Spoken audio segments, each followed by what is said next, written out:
මම මේ පසුගිය මාස දෙකකට ඉස්සෙල්ලා මැදවාච්‍ය විදේශ සම්පකාර සමිතියේ වාර්ෂික උත්සවයට ගියා. එතන මම බාල්ලේදී ඒගොල්ලෝ 2024 අවුරුද්දේ සමස්ත සල්සුම් සහ එහි ජයග්‍රහණ සම්බන්ධව ඉදිරිපත් කරා. ඒ වගේම 2025 අවුරුද්දේ ඔවුන්ගේ සල්සුම් සහ ඔවුන්ගේ වාර්ෂික ආදායම සම්බන්ධව කතා කරා.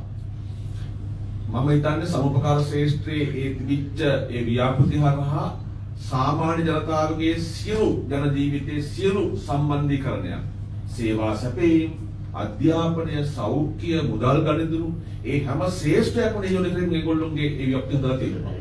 ඒ විතරක් නෙවෙයි ඒගොල්ලෝ එතන අදහස් දක්වුවා මාසිකව කෝටි 1.5ක ලාභයක් ලබන්න ඕන මට්ටමට ඒ ශ්‍රේෂ්ඨ වලට යොදලා දීලා ඒ ශ්‍රේෂ්ඨවල ඒ බැංකු ශ්‍රේෂ්ඨවල ඒ කෝප්සිටි වල ඒවා ඒ ඉලක්ක සහගත ලාභ ලබනවා නම් ඔවුන්ට අවුරුද්ද අවසානයේ විදේශීය සංචාරයක් යන්න ලබා දෙන මට්ටමට වාර්ෂික අවුරුදු උත්සව වාර්ෂික සංචාරක දේශීය සංචාර ගමන් දරුවන්ගේ අධ්‍යාපනයට සේවකයන්ගේ උදව් එවැනි මහා දැවැන්ත